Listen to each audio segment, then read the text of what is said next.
শুভেচ্ছা সবাইকে আমার আরেকটি নতুন ক্লাসে। তো আজকে আমরা আবার গুরুত্বপূর্ণ একটা অনুচ্ছেদ বাংলা থেকে ইংরেজি করব এবং কিছু নিয়ম নিয়ে। তো সাথে থাকুন, ক্লাসটি দেখতে থাকুন। তো এখানে বলা আছে স্বাধীনতা কোনো জাতির নিকট নেমে আসে না। মানে আমরা বলতে পারি যে স্বাধীনতা কোনো জাতির নিকট এমনি এমনি আসে না, সেটাকে আসলে অর্জন করতে হয়। ঠিক আছে? তো স্বাধীনতা কোনো জাতির নিকট নেমে আসে না, এটা আমরা নিয়ে আসবো যে এটা হচ্ছে স্বাধীনতা কোনো জাতির নিকট নেমে আসে না। এটাকে যদি আমরা এক প্রকার বলি যে এটা হচ্ছে চিরন্তন সত্য, মানে হচ্ছে প্রেজেন্ট ইনডিফিনিট টেন্স।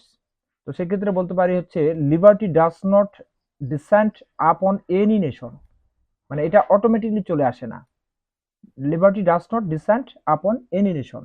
ওকে, এটা জাতিকে একটা মানে এটা জাতিকে একটা জাতিকে এটা অর্জন করতে হয়। তো করতে হয় এর জন্য মূলত আমরা হ্যাভ টু ব্যবহার করব। হ্যাজ টু ব্যবহার করব করতে হয় এর ক্ষেত্রে। সেক্ষেত্রে আমরা বলতে পারি যে এ নেশন, একটা জাতিকে হ্যাজ টু করতে হয়, কি করতে হবে? অ্যাচিভ ইট, অর্জন করতে হয়। এটা এমনি আসে না, এটা হচ্ছে অর্জন করতে হয়। ওকে, স্বাধীনতা শুধু পতাকার পরিবর্তন নয়। স্বাধীনতা শুধু পতাকার পরিবর্তন নয়, মানে লিবার্টি ডাজ নট মিন, মানে স্বাধীনতা অর্থ কেবল দ্য চেঞ্জ অফ ফ্ল্যাগ, মানে পতাকার পরিবর্তন অনলি নয়। মানে এই যে ডাজ নট নয়, পতাকার পরিবর্তন, মানে এখানে ব্যবহারটা আমি একটু বলবো যে লিবার্টি ডাজ নট, স্বাধীনতা নয়, স্বাধীনতা নয়, মানে স্বাধীনতা, এই যে স্বাধীনতা নয়, স্বাধীনতা নয় বা স্বাধীনতার অর্থ নয়, মিনটা আমরা ধরে নিতে পারি যে লিবার্টি ডাজ নট মিন, স্বাধীনতার অর্থ নয় হুম পতাকার পরিবর্তন। এই যে বলছে flag, the change of flag, এই যে শুধুর জন্য আমরা এখানে অনলি নিব। এই অ্যাডভার্বটা পুরো সেন্টেন্সটাকে মডিফাই করবে, যার জন্য আমরা এখানে অনলি শেষে নিব। The liberty does not mean, মানে স্বাধীনতার অর্থ এই নয় যে the change of flag only, কেবল পতাকার পরিবর্তন হবে। আচ্ছা, অর্থনৈতিক মুক্তি ছাড়া রাজনৈতিক মুক্তি অর্থহীন। তাহলে আমরা বলতে পারি যে পলিটিক্যাল ইন্ডিপেন্ডেন্স ইজ মিনিংলেস, মানে রাজনৈতিক স্বাধীনতা অর্থহীন, মিনিংলেস, অর্থহীন। কখন? যদি আমাদের অর্থনৈতিক মুক্তি না, মানে মুক্তি না হয় আর কি।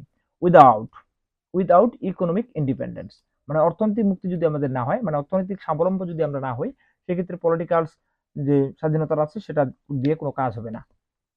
তো আমরা পুনরায় বলতে পারি যে লিবার্টি ডাজ নট ডিসেন্ট আপন এনি নেশন, মানে স্বাধীনতা অটোমেটিকলি কারো কাছ থেকে নেমে আসে না, মানে নিকটে নেমে আসে না। একটা জাতি, এ নেশন, একটা জাতিকে হ্যাজ টু করতে হয় কি? অ্যাচিভ মানে হচ্ছে অর্জন করতে হয়। একটা জাতিকে এটা অর্জন করতে হয়। লিবার্টি ডাজ নট মিন, মানে স্বাধীনতার অর্থ এই নয় the change of flag only, যে কেবল পতাকার পরিবর্তন, এটা নয়। পলিটিক্যাল ইন্ডিপেন্ডেন্স ইজ মিনিংলেস, অর্থাৎ মানে রাজনৈতিক স্বাধীনতাটা হচ্ছে অর্থহীন হবে কখন? উইদাউট ইকোনমিক ইন্ডিপেন্ডেন্স, যদি আমাদের অর্থনৈতিক স্বাধীনতা না থাকে। ওকে, তো এই ছিল হচ্ছে আমাদের আজকের বাংলা থেকে ইংরেজি অনুচ্ছেদ। সো ক্লাসগুলো করতে থাকুন, আশা করি কাজে লাগবে এবং এগুলো বিভিন্ন পরীক্ষায় আসার সম্ভাবনা রয়েছে। সো সাথে থাকার জন্য ধন্যবাদ। পরবর্তী ক্লাস দেখতে থাকুন। ধন্যবাদ সবাইকে।